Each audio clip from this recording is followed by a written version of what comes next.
যে নিচু হয় আল্লাহ তারে টেনে উপরে উঠায়। আপনি সেজদা দাও মানে কি নিচু হওয়া, ছোট হওয়া। তো বিষ্ণু সাল্লাল্লাহু আলাইহি ওয়াসাল্লাম বলেছেন বেশি বেশি সেজদা দাও, তাহলে আপনার মর্যাদা সম্মান বাড়াই দিবে কে? সম্মানিত ভাইরা, আমরা শুধু সেজদায় যে সুবহানা রাব্বিয়াল আ'লা এটাই পড়ি, 3 বার শুধু এটাই পড়ি, কিন্তু বিষ্ণু সাল্লাল্লাহু আলাইহি ওয়াসাল্লাম সেজদায় যে আরো অনেক দোয়া পড়তেন, সেগুলো কি পড়েন আপনারা? বিষ্ণু সাল্লাল্লাহু আলাইহি ওয়াসাল্লাম সুবহানা রাব্বিয়াল আ'লা এর পাশাপাশি তিনি সেজদায় যে পড়তেন সুবহানাকা আল্লাহুম্মা রাব্বানা ওয়া বিহামদিকা আল্লাহুম্মা ইগফিরলি। এটা জানি না আমরা।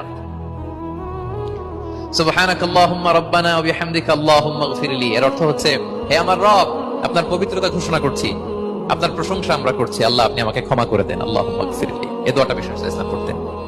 এছাড়াও বিষ্ণু পড়তেন সুবহুন কুদ্দুসুন রব্বুল মালাইকাতি ওয়ার রূহ, সকল ফেরেশতাদের অধিপতি রব, সবচেয়ে বড় ফেরেশতা যার 600 পাখা, জিবরাইলের রব, সেই রবের প্রশংসা আমি করছি। তিনি সুবহুহ, তিনি কুদ্দুস, তিনি মহাপবিত্র, the most pure, the most high.